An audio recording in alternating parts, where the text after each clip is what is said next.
I had scissors. I run and my into Swiss him. Army knife. All right, it's 5:30. Are these bad boys Let's on? get going. What are we doing? It is 5:30. Ooh, 5:30. We are going to get this show on the road. So if you would all please join me in the Pledge of Allegiance. I pledge allegiance to the flag of the United States of America and to the republic for which it stands, one nation, under God, indivisible, with liberty and justice for all.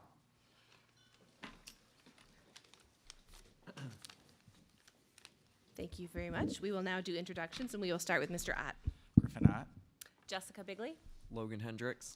Greg Eating. Rachel Wade. Jason Beckrow. Bill Skoldow. Scott Allen. Lori Von Koenig. Next is to approve the agenda for this evening's meeting. Board members, you've had a chance to look over the agenda. I would accept a motion to approve. So moved. Support. All those in favor? Aye. Any opposed? All right, because this is January, this is our organizational meeting, so we have a ton of items in our consent action list, and so I'm just gonna go through those for the benefit of the folks in the room.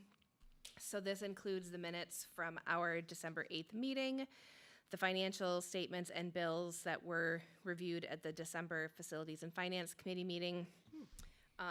This includes our bank depositories at Honor Credit Union, United Federal Credit Union, and Huntington National Bank be designated as official school depositories.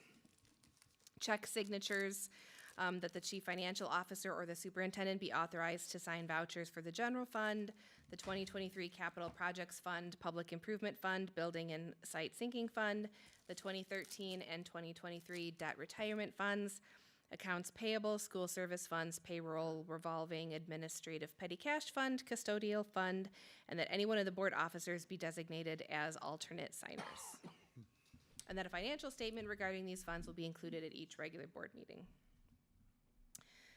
Then, investment funds, where the chief financial officer or superintendent is and are hereby authorized to invest monies from the various funds of the district in a manner prescribed under section 380.1223 of the Michigan State School Code of 1976 and board policy to gain the best possible interest return and to safeguard the revenues of the district. The following banks and firms are hereby authorized as investment depositories: Chase Bank, Honor Credit Union, Comerica Bank, Fifth Third Bank, First Source Bank, Huntington National Bank, Bank of America, Horizon Bank, United Federal Credit Union, National City Bank, Michigan School District Liquid Asset Fund, and the Michigan Cooperative Liquid Asset Securities System. Only got a page and a half left. Deputy to the board secretary, that the superintendent and chief financial officer be appointed deputy to the board secretary for the purpose of dealing with all matters relating to school elections. Executive secretary, that the superintendent be authorized to act as the executive secretary of the board for the purpose of signing all communications from the Board of Education. The executive treasurer ETO officer, that the chief financial officer be authorized to act as the executive treasurer and the electronic transfer officer for the purpose of managing the finances and for overseeing the electronic fund transfers for the Board of Education. Signing contracts and accepting resignations, that the superintendent be authorized to issue and sign all contracts with teachers and administrators subject to board approval, to issue and sign all extra duty contracts, and to accept any resignations when tendered by an employee. We need to appoint our school counsel, that the law firm of Troon Law Firm PC of Lansing, Michigan, and other attorneys as needed be appointed school counsel on matters dealing with bonding, negotiations, elections, and other concerns for the year 2026. Policies, that all existing policies, bylaws, and administrative rules previously approved by the Lakeshore Board of Education be readopted, and that the president be authorized to appoint a policy committee for 2026 to review board policies and make recommendations. State and federal programs, that Lakeshore Public Schools participate in the following special programs during the year 2026. ESEA Title I, 2A, and 4, Federal Special Education IDEA, Berrien RESA Section 56 CTE Consortium, and other miscellaneous governmental and private foundations. Grant opportunities, that the superintendent be authorized to represent Lakeshore by signing all applications and that the chief financial officer be authorized to sign financial reports. Negotiations and chief spokesperson, that the superintendent and/or his designee be appointed to represent or retain professional representation for the Board of Education in all matters dealing with employee negotiations, and that the superintendent be authorized to organize the negotiation teams as needed and make periodic reports to the Board of Education. And finally, a renewal of Board of Education memberships, that the Board of Education renew its annual membership in the Berrien Cass Van Buren School Board Association, Michigan School Equity Caucus, Michigan Association of School Boards, and MASB Legal Trust Fund. So all of that is included in our consent agenda. Any questions or comments on any of that? And aren't we glad we only have to do that once a year? Rachel, I have a question. Yes, sir. Would it make sense where it says superintendent and/or his designee, change that to a gender-neutral pronoun so it could be used for in future? Yes, I would agree with that. So I'd see the one, there may be others. That'd be the only recommendation I'd have. I don't even need to know if you need to put his or her. You just put designee and/or designee. And/or designee. Sure, be just take fine. that out entirely. Yeah, that's a great Yeah. suggestion. Any other questions, comments? If not, I would accept a motion to approve. So moved. Support. And this is a roll call vote, so Mr. Ott? Aye. Mrs. Bigley? Aye. Dr. Beckrow? Aye. Mr. Scaletta? Aye. Mr. Allen? Aye. Mrs. Von Koenig? Aye. And I vote aye. All right, rolling right through here. Good news about our schools. What do we have this evening? Yeah, tonight we have Student Services Director Jaron Blood to show our progress with our PBIS system. I think we have several different other admin and staff in to kind of go over where each building is at. So,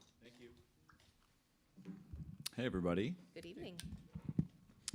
All right, so I'm going to give a little bit of a background on positive behavior interventions and supports. Most of you guys have heard of this. We're just going to do a quick review, and then we're going to do the exciting part is kind of showing off our progress in this area, both as a district as a whole and then individual buildings. So every building is going to talk to their individual progress tonight as well.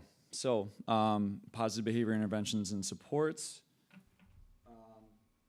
It's really rooted in this one slide. So all of these things, the three things up there that we see first, we typically teach, right? And traditionally, though, that fourth one, if a child doesn't know how to behave, we punish. And the idea with PBIS is to really get to this one here, where we can also teach when a student doesn't know how to behave. We're not expecting them to know coming in necessarily. We want to be able to teach, be upfront, clear as kind, teach them the expectations, reward those expectations, and then support and teach more if a student isn't able to do that. That doesn't mean the elimination of consequences. Certainly, we know that, but it means we have to find a better way than just expecting a student to come in knowing, and then when they don't, just consequences with no real teaching, right? So that's PBIS in a nutshell. You can go to the next one, thanks. Actually, sorry, go back one more. Thanks. All right, so essentially though, it's a 3-tiered system. There is tier 1 where we're teaching appropriate behavior to everybody. And then we are reinforcing those appropriate behaviors when the kids show them in the school. So some of our schools will talk about how they're reinforcing those appropriate behaviors. And then there's preventative strategies and interventions applied to students who aren't showing those behaviors. You can go to the next one. So tier 1, this is everyone gets it. These are behavioral expectations that everyone in the school understands. You're going to see things tonight where behaviors are posted through the halls in areas throughout the building. Everyone gets those, and the majority of students, that's all they need, is those basic, clear expectations. 80 to 90% of students are generally successful when that's all they have, right? But then that remainder of the 20% makes up the rest of the pyramid. So tier 2, some of our students get these. This is So our literacy intervention time in the academic world, we have our counseling support in the social, emotional, and behavioral world, right? So that's what Tier 2 really is the counseling supports. That's 5 to 15% of students are able to get what they need from there. And then that leaves about 1 to 5% of students who need intensive and individualized supports. Melissa Resco is to reading as Paula Hazard-Reed is to social skills. So our social workers are the primary face of Tier 3, although special education is actually in kind of that intensive and individualized Tier 3 range as well.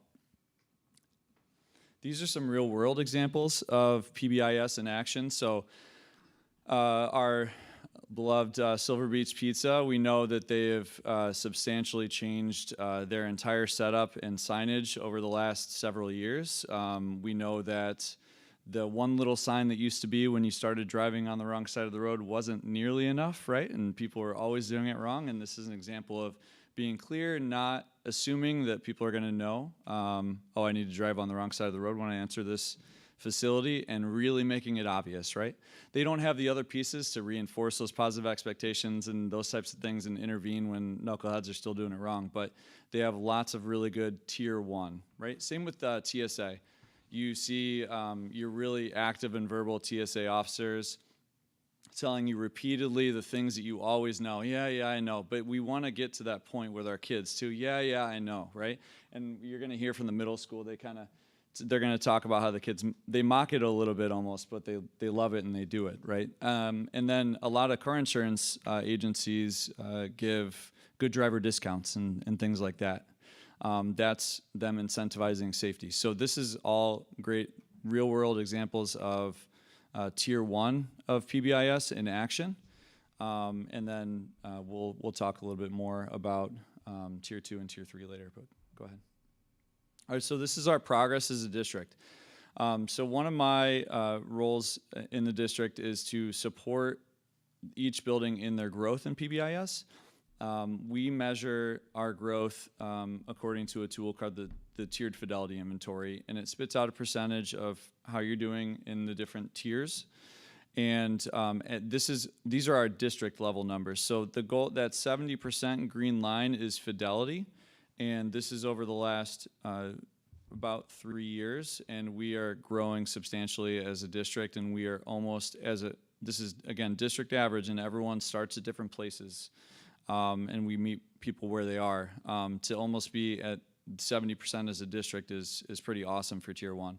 So the goal over the next year is to be over that green line in Tier 1 and then making substantial gains in Tier 2, which is those small groups and intervening for the kids who need that extra support. Yeah. Just making sure on that graph, that's the percentage of us following the plan. Kind of PBIS best practices, right? Following PBIS, but not percentage of how many kids are. Correct. This is us following best practices, and the schools each self-rate themselves on how they're doing with that. Yep. We've gotten a lot of county recognition. This is over the last couple of months we got this recognition for last school year. We were all 5 of our schools were recognized out of 33 that were recognized in the county. So there's a lot more than 33 schools in the county, and for us to have all 5 of ours recognized for our work with PBIS is pretty awesome. So lots of good things happening, and we're getting recognized for that. This is the ultimate goal here. This is the goal page, right? So one of the things is to work smarter, not harder, and be very clear and efficient with our systems, and when students are struggling, quickly get them into the supports that they need. We do see with this improved student outcomes academically as well, so it correlates heavily to academic success, reduced discipline, exclusionary discipline, improved overall student outcomes, mental health as well, and then improved teacher outcomes, collective efficacy, and just this idea that we can affect positive change in our kids comes from this work. So, and I find that once we get tier 1 and tier 2 rolling in a building, you really start to see that magic happen. You feel it. It changes everything when you walk into a building. You feel the difference. All right, so I'm going to talk a little bit about Hollywood, and I'll kick off the individual student updates. Principal McIntyre's is a little under the weather tonight, so I'm taking over for him. But they've been really working on their posting all their visuals for their common language expectations, and they are that leader in me school, and they're still rooted in those ideals, but then they're also implementing the expectations lessons in the various locations throughout the building. So some of the pictures you see there, they're doing the hallway lessons there, and then the bus lessons at the door by where they go out to their buses. So that's been a big focus for Hollywood. They're also venturing into getting a lot of small groups going, and they're doing an awesome job over there at Hollywood. And next up, we're going to have Danny come up from the high school to talk about what they've got going.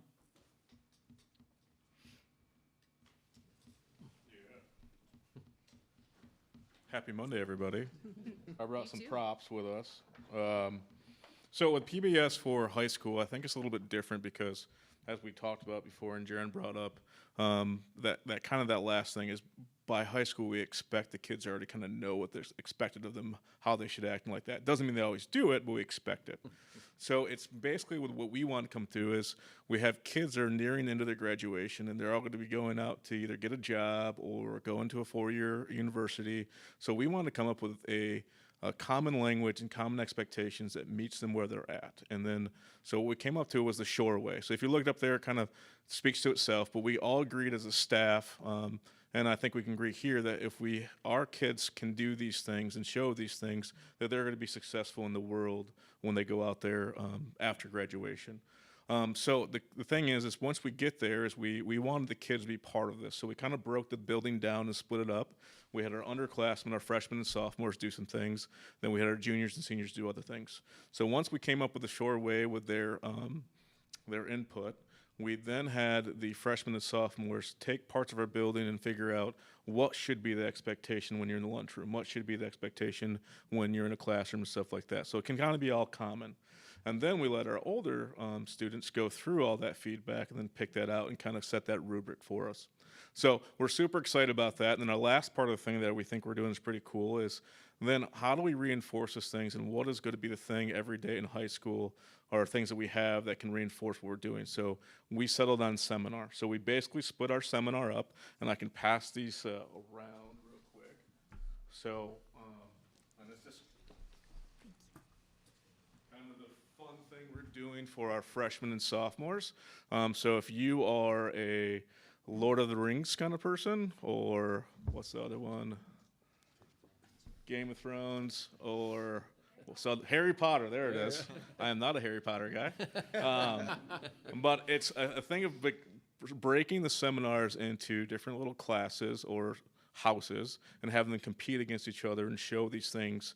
And they go for points, and then that is what we came up to. So those are the 3 houses that are winning right now for the freshmen and the sophomores. We hope to roll our juniors and seniors into this next year. Now, on the other part of it, as our juniors and seniors are moving along, we are getting them panels. So it sounded like this. Elena Kinney's kind of taking this step with that.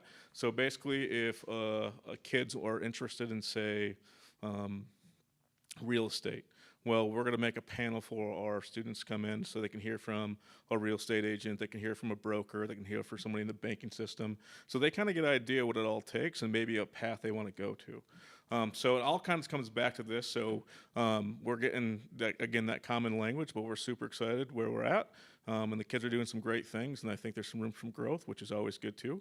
But yeah, that's what the high school is doing. Awesome. Thanks, Danny. All right, next up, we're going to have Tim talk about the middle school. They're both the same. So the really cool thing about the middle school is we have not held a kickoff PBIS the traditional way of doing it, because there's years and years of doing tons of PBIS things, but it's never been labeled that. So we do not want to just start over and say we're jumping into something new. So we are just piecing it together, tying some things together and moving forward. So the things that our kids know, they say, this is where they make fun of us: take care of yourself, take care of each other, take care of this place. That's on our tickets, that's on our t-shirts, they know it. Like, they make fun of Allison all the time because she has a couple words that she uses. And if they see something on the ground, you're going to hear a kid yell debris just to get her reaction. But it truly is taking care of this place. And they'll even tell you, like, if the kid sees something, take care of this place. For the first time since I've been here, and I believe Allison said they have never done it before, we are really strict on how we dismiss from the cafeteria. And now we're at a point where our 8th graders, we've given them some freedom and saying, until you guys make a mistake or anything here, then we'll take a step back. We just let them dismiss. The expectation is still the chairs are pushed in, all the expectations are there, but every other grade, and in the past, we tell them, up this table, you can go, everything looks good. And so even that ownership of it, the kids are really enjoying it. So you see them, it's not just a rush to get out of the lunchroom. They'll point to a table, hey, take care of that. It's really cool to see. And those are some of the things that we are, again, it's PBIS. We aren't doing actual lessons yet. Our next part of our process is to get a student team, and we're going to do some videos that can be shown. And again, for a middle school to be able to do some of the things, I did this once before, like in an elementary, and had a bunch of training on PBIS. It's different in elementary because you're with those kids all day. You can find time to go over these lessons. In a middle school, most middle schools struggle to find that time. We have it built in. Our schedule has Lancer time and CED. We're going to tie this into CED. We'll have videos that teachers can go over a couple times a year just to reinforce. So we have a lot of that. One of the things that we really wanted to do is we started over on our matrix. This isn't the matrix. This is 3 of the posters that came off that matrix. But again, when we started talking about this, Allison and I were talking. She's like, yeah, we have a matrix. I'm like, we don't have a matrix. I've never seen it anywhere. She's like, yeah, it's on the very last page of the handbook, and it's like a photocopy from 20 years ago. So we have it, but we don't use it. It's there, but no one pays attention to it. So we took that. As a team, we didn't want to use that one. We wanted to start over. We were really, really set by, we don't want to say we have one because that's the bad habit, right? Like, let's just use what's already there. So we started over. And even talking to, we had Barry and Risa help us design the posters with their department over there. We didn't want it to be all perfect grammar on our posters. It's the language the kids use. It's some of the phrases that we've caught ourselves saying that have been repeated and we get mocked for. So when you look at them, you might look and question why it's written the way it is, but that's how those words come out of the kids' mouths, and we want it to be in a language that they're going to use. If we put posters up that the grammar's perfect, but the kids aren't going to do anything with it. So the actual posters just came in today, and we introduced them at lunches today. We will go into the lessons as we move forward, but we are really excited to see the progress of where this goes. And the one thing I do want to, one of the celebrations, PBIS, it's known for the rewards, and when you go to a conference and you hear it, they're like, don't focus on the rewards, that's not the big part of it. It's not the big part, but Allison was able to give out some bigger recognition and some drawing tickets in December. And I told Jaren, she did a $50 gift card, and watching the crowd, you would have thought we gave away a car to a middle schooler. Like, and they were so happy for their peers. That's the part, like, they're happy that their peers won. So even though it's not about those, they're still at an age where it's still meaningful, and it does reinforce what we're doing. Yeah. We'll have Roosevelt come up next. I just want to recognize that Susan is the ultimate cheerleader, and I want to give everybody a round of applause. She's like, okay, nobody. Okay, so at Roosevelt, our old motto was around courage, knowledge, and relationships, and we had Courage Cash, and they kind of turned into these little rosy tickets. So one of the incentive pieces that we're using at Roosevelt kind of just morphed into what we're calling the Rosie Reward. So our new motto at Roosevelt is, at Roosevelt Elementary, we have the courage to be respectful, responsible, collaborative, and our best selves. So when a student is being recognized for a specific positive behavior, they are given one of these tickets. The adult just quick fills it out. It's not like a whole big description, but it might just be like, I gave one today, just helping a friend, wrote it out, gave it to them. They get a little ticket that they put in a raffle for not a $50 gift card, but a token for our book machine, which our PTO purchased, and that is almost as exciting as the middle school $50 gift card, because kids in the classroom, when a student's name is announced on the announcements, it's like they won a car, right? They get to come down, they get to use the book token in the book machine with our behavior specialist, Mrs. Goodish, and it is amazing. So we too are utilizing Barry and Reese's print shop to help us with some of these items, tickets included. And when a staff member, we're kind of jumping on Hollywood's train there. When a staff member fills out their whole tab, there's like 50, I think 50 in a pad. They get to write their name on it and then put it in for a drawing. We've had one staff member turn theirs in so far, but they did just come in towards the end of November. And then another thing, aside from really just, we just kind of kicked this off last year, right? So a big part of it is getting a team together, right? Staff members volunteered to be on this team. It's not like a paid position. We also have a parent representative from our PTO. We have a paraprofessional on the team as well. And then we also started a student leadership team, which I can talk about in a minute. But the voice level posters, this is something that we just sort of perfected, I'll say, at one of our last meetings. And we're going to be using that next week at our staff meeting to just inform the teachers and paras kind of what we're thinking in this regard. We're going to print those for all over the building. And then this is an example of one of our posters. So this is obviously for the lunchroom. And then on the poster down in the corner is going to be the voice level. So we'll have a voice level poster up around the building. And then in the lunchroom, it has the specific voice level for the kids. And obviously this is used, you know, for kids and adults. At the elementary level, I think it's probably used more for adults, right? Because we're the ones who will be using it as a reference. By the time our kids are 3rd, 4th, and 5th graders, they'll be rocking it and be able to teach it as well. Did I send you one more, or was that it? Didn't come through. Oh, that's okay. There was another one of these, another example of one of the. Yeah, I can't remember which one it is, but it's okay. The student leadership team is something that we are super proud of. Last spring, kids filled out applications. They had to get recommendations from staff member, family and friends. People wrote letters of recommendation. It was super awesome. It was very hard to choose. We ultimately ended up with 4 students per grade level. So we have 3rd, 4th, and 5th grade reps, but I think we actually have 5 5th graders. And Mrs. Goodish meets with them weekly. They are, they helped come up with the motions for our new kind of Roosevelt pledge. They have created videos around the building, ways to act and ways not to act. So all kinds of fun things. And the kids, they're also our staff, along with the district strategic plan. We have sort of adopted some grand friends at Crown Point. So we're actually putting our student leadership team, giving them opportunities to go out into the community to do some things to support that as well. And that's happening later this week. So it's just been a lot of fun. It feels like we're going slow to go fast, right? But it's good work, and it's been awesome. So thank you, Jaren, for all your leadership too. Thanks. And then last but not least, we'll have Carol come up from Stewart.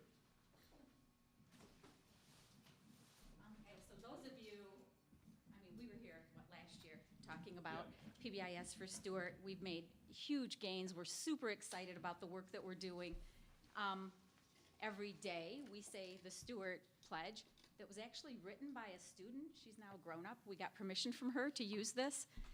And, yeah, they also have hand signals that they do along with we persevere, we show respect. So we have pride at Stewart. We have, you want to see the signals? You can all do them with us. So we have perseverance, we show respect, we have integrity, dedication, and empathy. Awesome. So our kiddo leadership team, they also helped us with those kinds of things. Our leadership team is really, our student leadership team is really active. So this year, beginning of the year, we together looked at our staff agreed upon behavior supports and tweaked those a little bit. The most important thing there is that we changed the language from discipline and consequences to behavior supports, and our staff was all on board with that because they fully understand that what Jaren showed. When they can't read, we teach. When they can't swim, right? When they can't behave, we teach. So we have a very well-defined behavior support matrix that we use. Clear expectations, just like you saw from the others with the signage all throughout the building. We launch PBIS 3 times a year, so we have a big launch at the beginning of the year, and then after every break, we launch again. And that's just, there's lessons in a drive for the teachers, and it has pictures of the kids, and it just walks through exactly what the expectations are. Because we know it's really kind to kids to be really clear about what the expectations are. So there's a couple different levels of rewards. We have individual student rewards. We have pop tickets that are very similar to what Rachel showed. And they can take those pop tickets and spend them at the pop shop once a month. Once a month. Shops a month. Pop. Yeah, pop. Did it sound like pop? No, it's pop shop. Yes, they pop in to the pop. Actually, it comes to them so that we can do it quickly and not take too much instructional time. But yeah, so they spend their pop tickets there, and they can spend them on things like bookmarks and things like that, a vending machine token, those kinds of things. Or they can put in for a raffle for an experience. So they might do cookie decorating with Mrs. Resco, or they might have some game time with Mrs. Galloway, or they can come to me for Lego Lab, where they come to my office and we build Legos together. So we wanted to make it so that it's not just, things, so that, they're also engaging with the adults in the building, and they really enjoy that.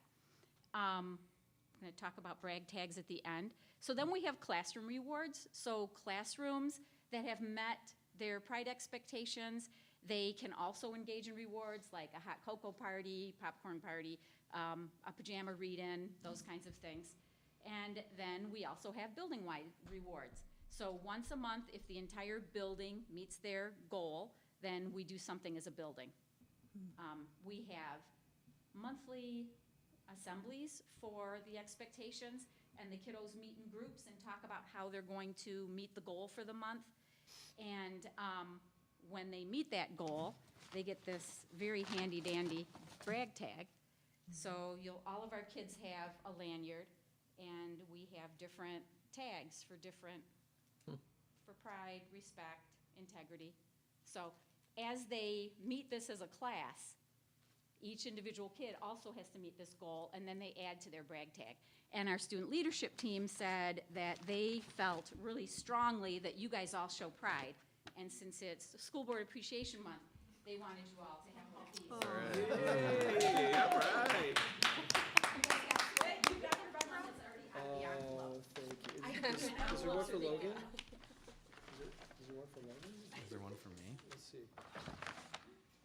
And then I'm really excited that we have a Tier 2 system in place, that we met Fidelity for our Tier 2 system. And this is the only district I've ever been in where I've led a team, and they did this work prior to me walking in the door, where we met Fidelity for Tier 2. And Tier 2 is super important because it's those things that are those groups and that targeted instruction. There's individual supports, there's behavior plans at the Tier 2 level. Lots of instruction that happens, friend groups, so a lot of that's happening with our restorative practice team. Did I miss something? Awesome. The only thing I want to highlight is when you first talked, you talked about teacher responsibility pieces first, right? Which I think is something different than what we heard from the other buildings. So what's the difference between your work with developing student responsibility pieces versus your work in developing teacher responsibilities? That's What's a really that? great question. Yeah. They're very connected. Yeah. Because our teachers also then work with the kids and help them develop their responsibilities. But it's been really important for the staff to, especially at the very start, to have lots of training. We have Jaren's team comes in and talks about behavior strategies and how to de-escalate. But it was really important to make that shift from punishment to discipline, and that it's not our job to punish kids. And there's no instruction that happens through punishment. So the document I talked about with the agreed upon behavior supports, it's on its like maybe 4th iteration from the last couple of years. And I feel like this fall when we went through it, I think they tweaked 1 or 2 more things, but it's in just a really great place where the staff believes in what we're doing. They understand their role in supporting kids at Tier 1. To do those lessons, the PBIS lessons are super important because that's how kids understand what the expectations are. And they understand that they have responsibility to that as well. And then we also do PBIS for the adults, so they get shout outs from their peers and those go in our newsletter, and then someone is picked and recognized. Yeah, thank you. Sorry, I didn't mean to put you on the spot, but I know that was a piece that you talked about. I didn't want it to go over the head of everybody. So yeah, thank you. The buy-in's super important. Yeah, thanks. Thanks. Just the adult. Go ahead, Susan. Go ahead. No, a big part of it though is the adults understanding the procedures as well. Like they need to know what they should do given a situation and what support they can count on from the SEL teams or the counselors or the social workers and whatnot. So it's clarity all across the board, not just for the kids. You can see, so a lot of the presentation, you saw a lot of that, what we would call that Tier 1. Those universal things that are happening across the building. You can see a huge emphasis on us getting over that green line. And then really that next emphasis again is really hitting hard on those small groups and what we're doing for the kids who are struggling. So just wanted to give a great update and shout out to how everyone's doing. Thank you all so much for your support with this. The personnel matters for this too. Like it's a team lift. Everyone's doing PBIS in the building, but in particular when you get to those higher parts of the pyramid, you really have to have a great SEL team and a good infrastructure for behavior support and social work and that type of thing. So you guys have been instrumental in advocating for those positions and being able to support that. So thank you so much. Thanks, Jared. Any questions or comments? I'm super impressed by what I've seen tonight, and it seems like we can still have the identity of each building and the personality of the leadership, but I'm seeing that like there is total buy-in, and that doesn't happen with staff very often. And I am so excited about this. How long did it take to get to this point? Because, not everybody buys in the first introduction of it, like. I'm not sure we're like all there yet. Okay. So I think it's important to realize like The process. Tier 1 is, we're getting close. Like, and when you see the line, it's not at the 70%, it's not 100%, right? It's almost up to 70%. So I think the point would be I think we're getting past some hurdles.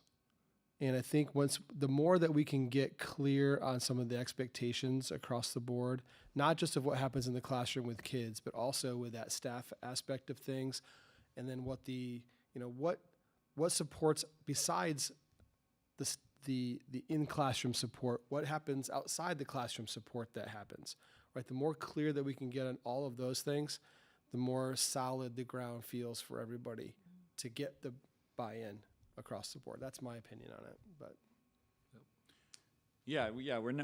we're not there yet entirely, right? But we've made a lot of really great progress, and I think that a big part you brought up, like each building kind of has an identity, and it all falls into the same framework, and that's my role is to like help make sure we're going in the same general outline, but each building's different personality, and the staff and the parents and the students in a lot of cases are involved with building this, so that helps with buy-in a ton. And these numbers came from, you said the staff rated themselves? Yeah, each PBIS team rates themselves, or leadership team rates themselves. So it's not just me, it's not the principals. I actually don't vote. So I go and facilitate the rating thing, but it's just a checkpoint. And we know where we want to be, but I've not set any time frames to that because there shouldn't be pressure to that. Everyone needs to move at their own different pace. How are you measuring the efficacy of this program? So in time, it's going to be with reduction in disciplinary referrals and suspensions and that type of thing. There are becoming ways to measure students, essentially curriculum-based measurements for things like social skills. There's not a lot out there right now that we can use, and we also do a screener, social skills screener, at the elementary, and that helps. That screens kids for those tier 2 supports. But those numbers, if those are coming back as lower risk consistently, and those numbers of students that are in the tier 2 and tier 3 are dropping, that's a way to tell efficacy as well. More kids that are successful with the tier 1, they don't need that additional support. So that and discipline referrals are really kind of where we're at. Does this, anyway, I don't want to cut anyone off, but it almost feels like a locomotive, right? A lot of energy to get here, right? Isn't this where the PBL conference in Grand Rapids was the summer before 24-25, right? A year ago. Oh. Remember in yeah. Grand Rapids and volunteers came and I'm just seeing momentum here. And what's really cool about this is so many of these things, especially if you go back to that tier 1, this is what we all do. These are our standards, very clearly delineated. And it's almost like what Indiana football is doing these days. Right? I mean, it's executing at the highest level. You could say on the one hand, nothing extraordinary, except the way it's happening so universally at such a high level. And I remember sitting in this room 4 years ago. You might remember that as well, and some of us that were here, and this room was filled, and it was a long meeting. This feels like a long meeting too, but for such a positive reason. I think that's really extraordinary and just well done. Makes us proud to be on this board and representing this district. Scott, I feel like you were going to say something. Griffin beat me to it. That's what I was going to ask about metrics, and the great answer to that. Yeah, it sounds this like is a great the metric program. for now, but in time, I think we're going to be able to see those data. Yeah. I mean, the fidelity's great, but I mean, that's the self-reported. Right. But I like the fact that you have some ideas for how to track actually the real impact of this. And I know you're seeing it on the ground, but being able to show that to the public and everything, to say, here's what's going on. Absolutely. Is awesome. Yep. And I think that for me, the key statement in all of this was there is no learning in punishment. Yeah. And that's the goal. The goal is not to just stop the behavior that's happening, but prevent it from happening again and help build those skills in our kiddos, so that all of those numbers that we talked about are going down if they're supposed to be, or going up if they're supposed to be, and that we are here to teach, we are here to educate, and there's no learning in punishment. And I feel like that is really the key to making this all be successful. So. Can you share those first couple of slides with those where you had like the cross outs and then the pyramid? Because like I'd like to take this to my workspace, and this is really awesome. Yeah, absolutely. Yeah. Right. Thank you very much.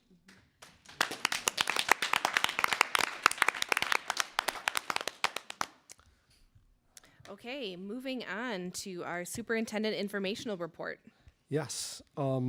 I geared this month's superintendent report all to the fact that it's National School Board Appreciation Month, and that I get to work with a group of people that are completely invested in the success of our students and our staff alike.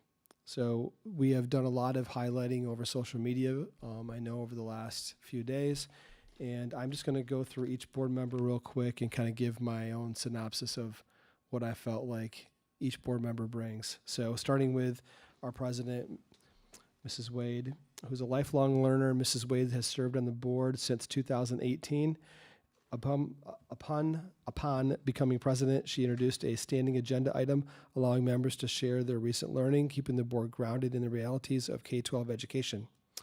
Consistent with that theme, she is a regular presence at District Professional Learning Days, which is a commitment that does not go unnoticed by our staff. Dr. Jason Beckrow, who's our vice president. Dr. Beckrow was serving as the board president when I was hired, and his mentorship has been invaluable. His leadership was instrumental in guiding the district through the COVID-19 pandemic, prioritizing both in-person learning and the safety of our families. Dr. Beckrow is known for his positive attitude and genuine curiosity, especially regarding his interactions with our students, as we just saw. Mrs. Lori Von Koenig, who's our board secretary. Ms. Von Koenig leverages her extensive career as a teacher and counselor to champion our students and staff. She is both a cheerleader for excellence and a tenacious advocate for doing what is right. I can say firsthand that there is no better place to watch our band perform than next to Mrs. Von Koenig, especially when a state championship is on the line. That was my favorite. Mr. Griffin Ott, our treasurer. Mr. Ott provides a strategic, big picture perspective that ensures our decisions have a positive long-term impact. He consistently evaluates our systems to maximize benefits for our students and staff and helps to keep me focused on our daily priorities. As the only current board member with a child in elementary school, his voice is crucial as we look towards the future of Lakeshore schools. I think you just saw that a few minutes ago with this question. That's a great example. Mr. Scaletta, I can't even hardly say Mr. Bill Scaletta because it's always been Mr. Scaletta from what everyone says. Mr. Scaletta's background as a teacher, coach, and administrator brings authentic wisdom to the board. Having walked in the shoes of an educator, he provides necessary historical context and helps identify potential pitfalls in decision-making. A lifelong servant leader, he has also been an active member of the Lakeshore Rotary Club and the Lakeshore Excellence Foundation for many years. Probably other things, too, that I didn't mention. But Mr. Scott Allen. Mr. Allen brings infectious positivity and enthusiasm to the district and is a familiar, welcome presence at our athletic events. He offers a perspective focused on continuous improvement and doing the right thing for all individuals. He's an active member of the Stevensville community. Mr. Allen works hard to gain valuable input through thoughtful conversations with other people in the community. Mrs. Bigley. She joined recently. Mrs. Bigley is already known for her thoughtful comments aimed at improving the working environment for our staff and ensuring outstanding educational programming. As a trained educator and current preschool director, she offers a perspective that is deeply in tune with our teachers. She consistently asks probing questions that drive our district's school improvement work. I just want to say from the bottom of my heart, thank you all for all the work you do, and it's a privilege to work here every day, so thank you. Well, I think I can speak on behalf of everyone up here when I say that it is an honor and a privilege to serve in this role, and that it my own few comments too in reflecting upon the strengths of our board and how well we balance each other and work together, and just the different kind of niche areas that each of us fulfill that I think makes our decisions the best they can. So, for example, Griffin is always trying to make sure that we are being the best stewards of everything that has been entrusted to us, whether that's our student safety, our facilities, our finances, is just a tireless advocate for we have to be good stewards of our resources and what has been entrusted to us. Jessica asks really, really great questions and doesn't let any assumptions be considered sacred. Like, question everything and make sure that we're doing what we need to. Logan has been a really powerful addition as our student representative in terms of the ways that you engage your peers all throughout the K-12 system and really bringing helpful information to us and a perspective that we need to have as we make decisions. Dr. Beckrow is our systems thinker and makes sure that everything we're looking at, we know at what level the issue really exists. I remember you saying, is this a classroom level? Is this a building level? Is this just making sure that we're looking through the system and truly identifying at what level the decision needs to be thought about? Mr. Scaletta has such knowledge and expertise and a great perspective of what the past has been, which helps us inform, like you can learn from your past to help inform your future. Scott is, that constituent word is definitely what I think, like you are very in tune to the fact that we are all elected representatives of our community and that there are many constituents and stakeholders that we need to be considering. Our students and staff and families, yes, but also the voters and the community members who aren't involved in the district in any other way, but are the ones who enable us to do the work that we do in terms of governance and in terms of bond support. And then Lori just being that tireless advocate for what is best for students and making sure that every decision that we make is grounded in being able to say, this is why this decision is what's best for students. It is absolutely my privilege to be able to learn and grow and serve alongside all of you, and Yeah, thank you. And thank you for your leadership. Oh, Yeah. You're welcome. So moving on to our student report from Logan. What do you have for us this month? All right. So this month, I met with the students from Hollywood Elementary School to discuss their experiences and what makes their school unique.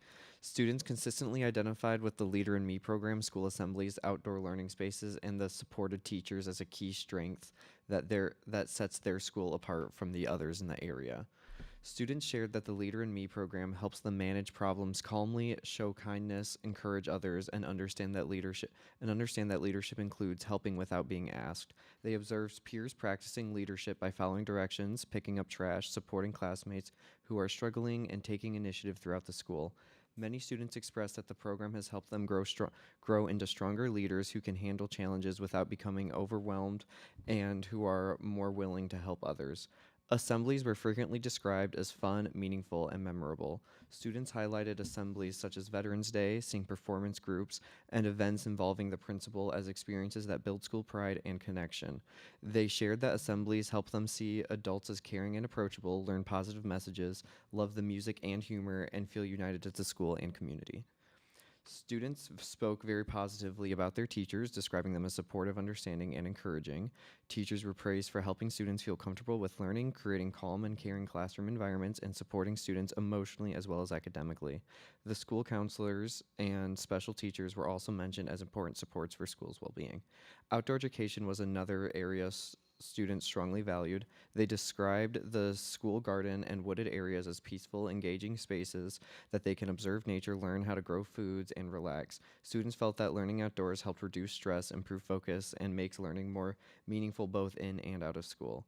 When discussing their favorite parts of school, students mentioned academics, reading and writing, activities, recess, specials, lunch, and feeling like part of the school family. They shared that what makes them proud to be a Hollywood superstar is the supportive staff, assemblies, leadership programs, volunteers, and special events. Students did suggest a few improvements, including more lunch variety time, continued access to water in classrooms, and adjustment to bathroom setups, which that was like a whole 20-minute conversation of them just talking about bathrooms being in the class, and it was like one of the funniest things I've ever heard. Overall, student feedback reflects a strong sense of belonging, leadership development, and appreciation for both academic and emotional support at Hollywood Elementary School. Nice job. Thank you. Super job. Moving on to bond bid approval request.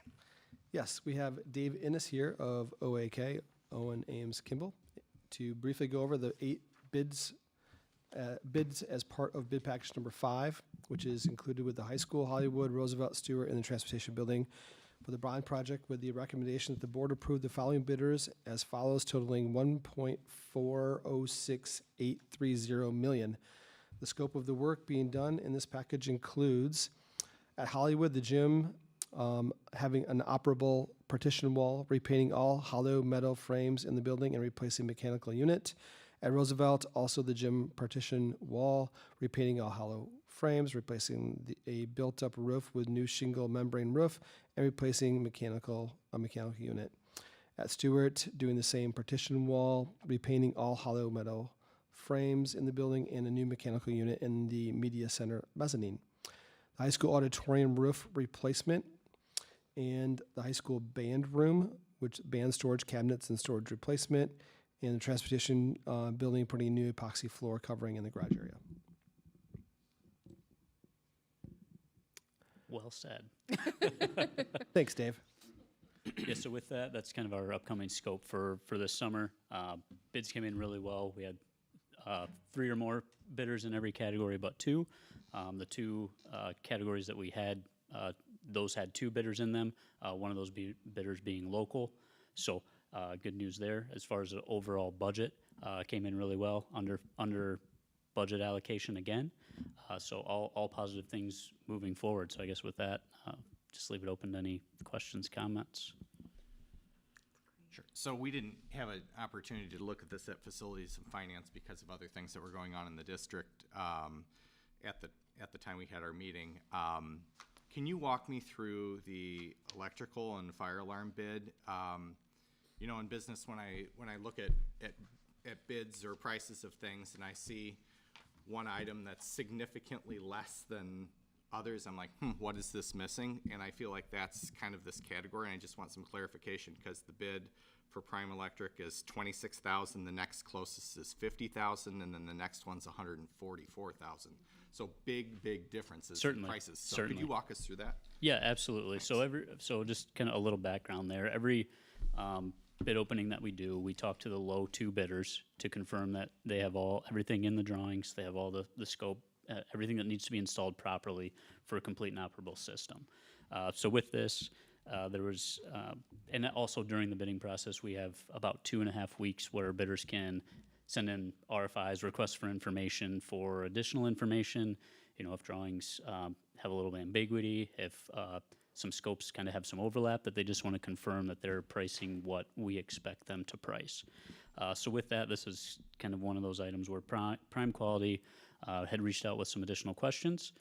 They had followed up with the district's preferred fire alarm installer and did a little more homework, to be frank, and had everything included at that number. I can't speak specifically to the high number on here. We didn't sit down with them, but we did speak to them. Or yeah, Nick may be able to help me out here. So there was confusion with fire alarm tie-in. Somebody believed that the fire alarm system was dating back to '96. And so they were planning on replacing the entire fire alarm in order to do these two units, which already have smoke detectors in. So the low guy has to do that he bid.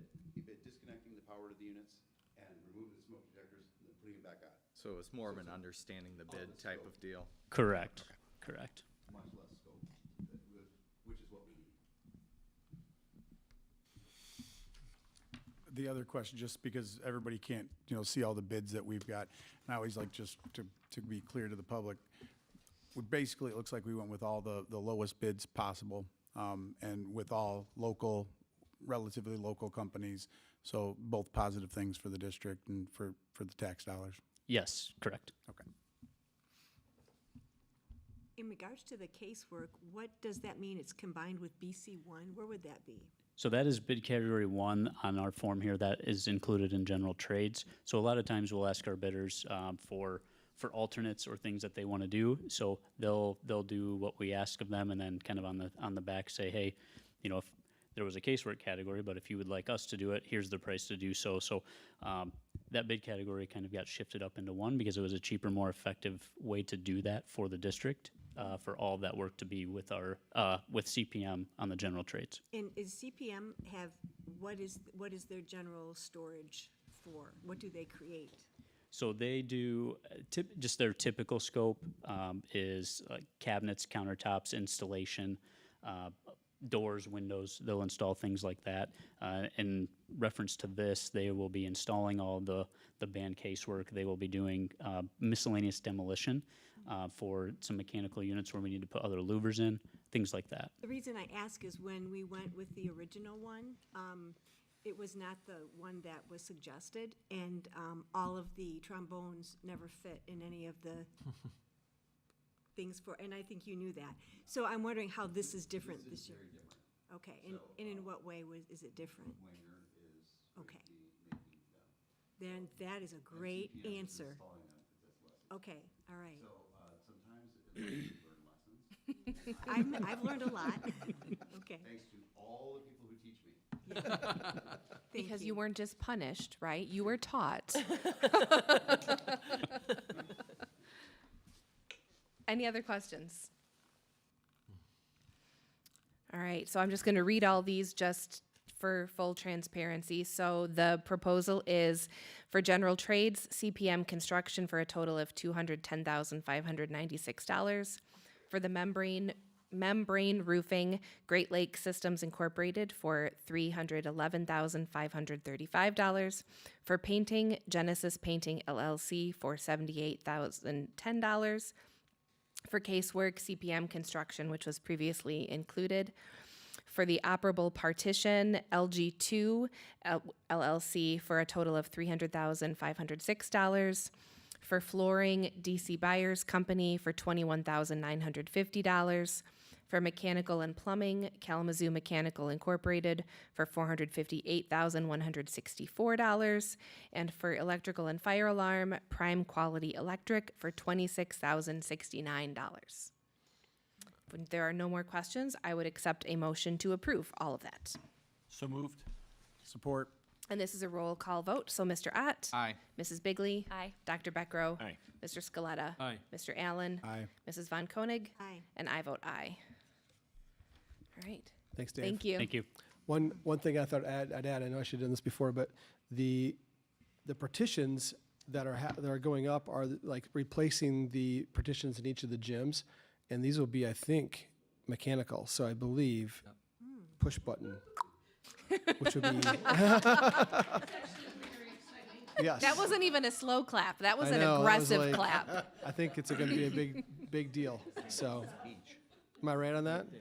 Yes. The downside in plan review is they're making us put a key on opposite sides of the gym on each side, so we. It's gonna take two people. People to do it, but, it adds to the life of the partition. It should last for Long time. Good deal. Wonderful. swinging the partition. Great. Thank you. Also a lesson learned. Okay, moving on to quarterly budget modification number 2.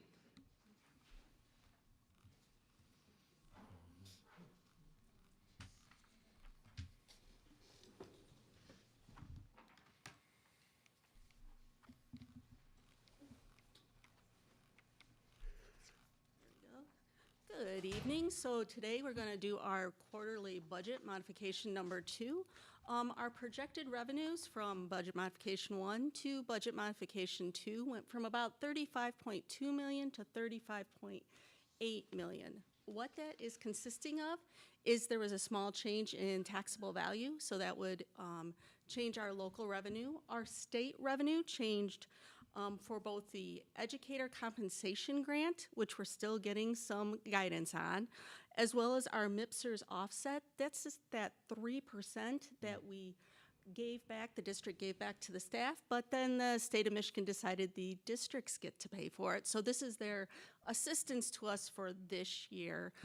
In addition was the Section 31AA, which we've heard numerous things about in previous board meetings. And then an increase in the Section 147C1 pass-through money. So this is basically money that the state says, hey, here it is for you, but then you give it back to us for MIPSR. So again, it's a little bit of smoke and mirrors. In addition, we happily received excess equity this year, which was over $423,000.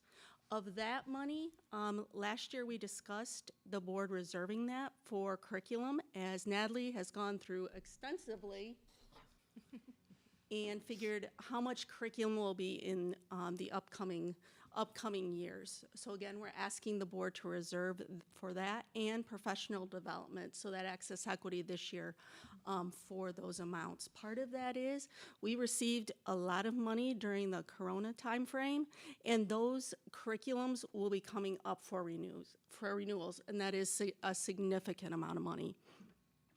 That change is about a little north of 600,000.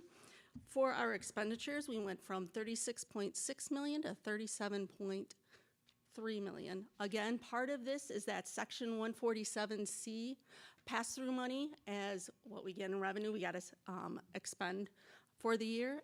And we are going to use some of our deferral money from transportation to purchase another bus as part of our bus rotation, as well as 2 vans for our special ed and athletics.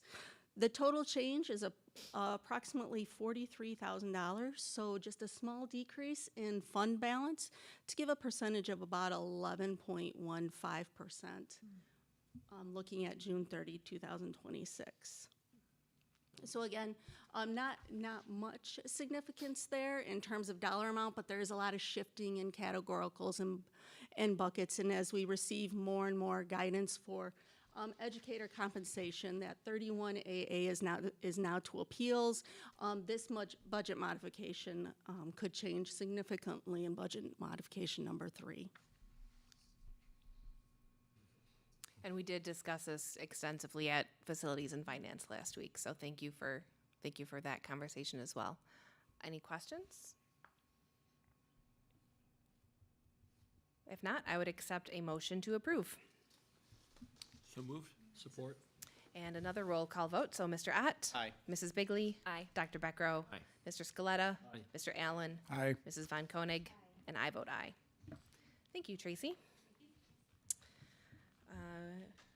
We're getting there. Board of Education reports and action. The first item for this in our organizational meeting is our election of officers. So at this time, the Lakeshore Board of Education will nominate and vote on the slate of officers for 2026. So we will just go kind of role by role because there is the possibility of changing some of the slate from who is currently serving. So I haven't done it this way before, Sue. I got to make sure I say this the correct way. I would accept nominations for the office of president. I'd like to nominate Rachel Wade.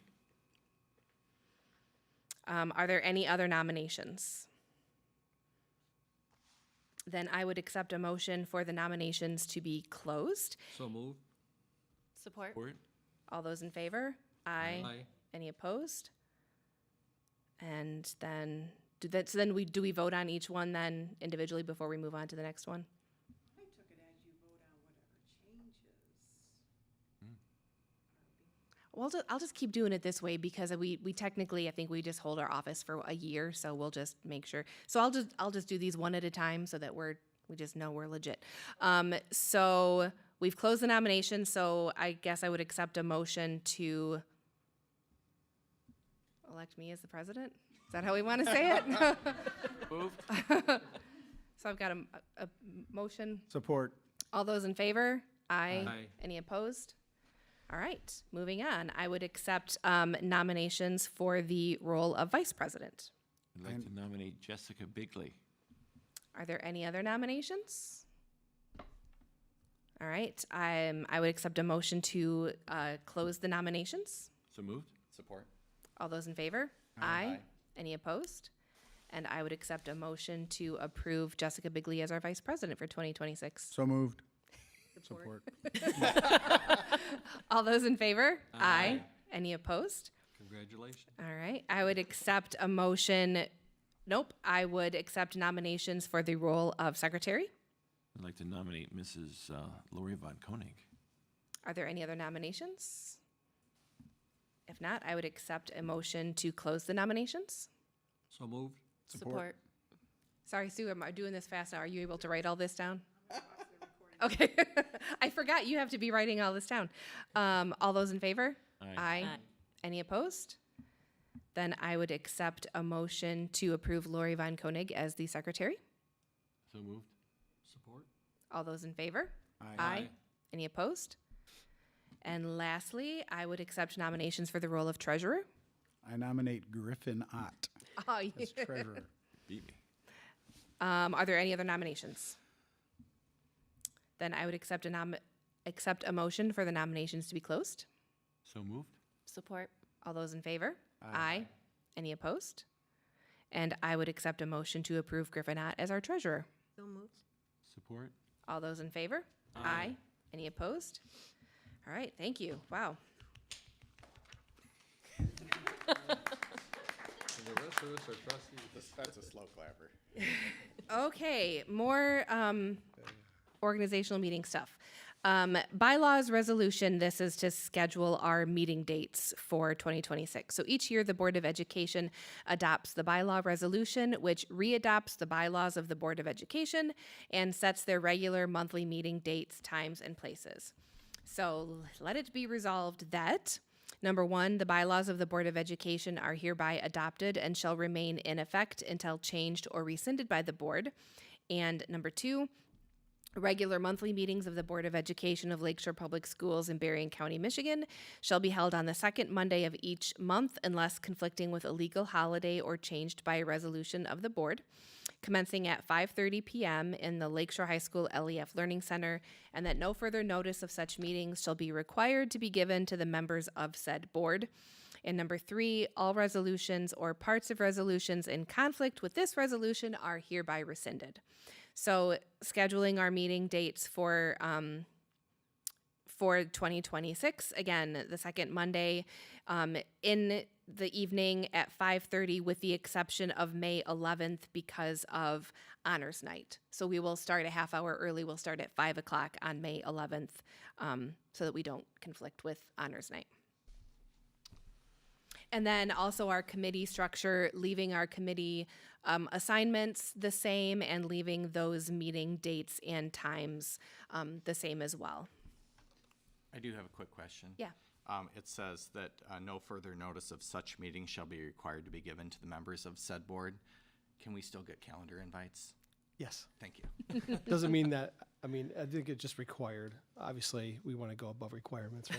No, I appreciate Absolutely. it. Thank you. Absolutely. Yes, the meeting And then appointments have been also awesome. just a reminder that we're trying to shift these summer ones to the evening so that it makes it so that everybody can attend. And those summer ones, July 13th and August 10th, we'll be just doing it at the central office because it allows us not to have to consider the setup and takedown of the guys in the summer for this. If that's okay. So. Any other questions, comments? If not, I would accept a motion to approve the bylaw resolution of everything that I just said. So moved. Support. All those in favor? Aye. Any opposed? All right, moving on to committee reports. First up is the Student Success Committee. Mrs. Bigley, could you please share that report? I can. The Student Success Committee met on Tuesday, December 16th. Present at the meeting were Bill Scaletta, Jason Beckrow, Natalie Maserata, Greg Eating, and Nick White, and myself. The committee spent a majority of their time discussing the use of the bond funds that can positively impact a student's education, mainly the classroom upgrades. Mr. White presented several thoughts on the topic and provided several ideas. The next steps in the process include visiting other district spaces, gaining input from staff, planning a plan together for piloting, and finally looking at the timeline for full implementation. Mr. Eating will be keeping the board informed on the progress. Thank you. Next up is the Facilities and Finance Committee report. Mrs. Von Koenig, could you please share that? On Tuesday, January 6th, the Facilities and Finance Committee met consisting of Rachel Wade, Griffin Ott, Lori Von Koenig, Greg Eating, and Tracy Althouse. Ms. Althouse presented the monthly financial statements, including cash flow from the remainder of the year, December cash receipts and expenditures, investments, sinking fund expenditures, and LEF grants. Nothing of concern was noted. The committee discussed budget modification number 2, which will be presented at the full board meeting. Mr. Eating and Mrs. Althouse led a discussion on LEF grants and the process in which they are handled by the LEF and the district. And Mr. Eating provided a quick update on personnel. Thank you.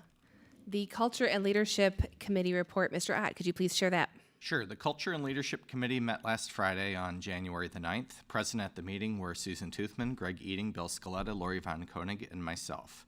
Mrs. Toothman discussed the upcoming district pulse publication, which will include a focus on School Board Appreciation Month. She also discussed several staffing situations across the district. Mr. Eating discussed the current football coach interview process in which first-round interviews were conducted out of a total of 29 applicants.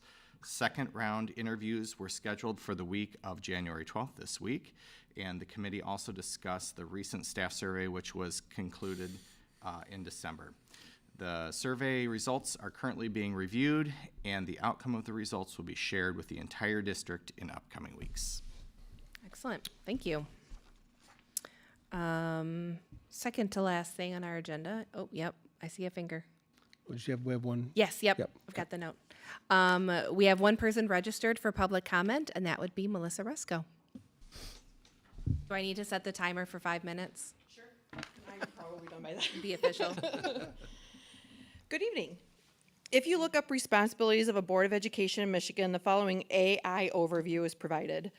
Setting policies for curriculum, finance, staffing, facilities, ensuring student safety and welfare, and implementing state education laws, and Department of Education rules to provide quality education. These responsibilities hardly do justice to the dedication and impact of what you all do. So using our friend ChatGPT, here's a more accurate version. The Lakeshore Board of Education envisions schools where every student learns in a safe, welcoming environment and is challenged by a rich, engaging curriculum that prepares them for a changing world. through responsible stewardship of public resources. They invest wisely in people, programs, and facilities that strengthen learning today and for generations to come. They are committed to attracting and supporting outstanding educators, maintaining inspiring and well-equipped schools, and upholding state education laws with integrity and accountability. Together, they lead with purpose to ensure high-quality education and lasting opportunity for every child. Speaking for the Lakeshore Education Association, we would like to take this time to thank you and honor you for Board Appreciation Month. Thank you. I'm going to pause your time. It's for the cookie too. Thank you. Thank you. Thank you very much. Thank you.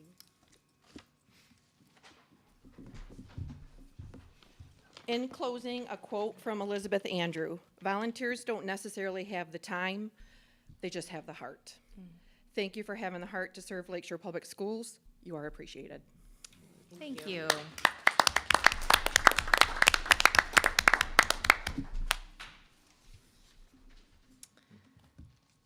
And with that, I would accept a motion to adjourn our meeting. So moved. Or not too quick, sorry. All those in favor? Aye. Any opposed? Thank you very much. Right.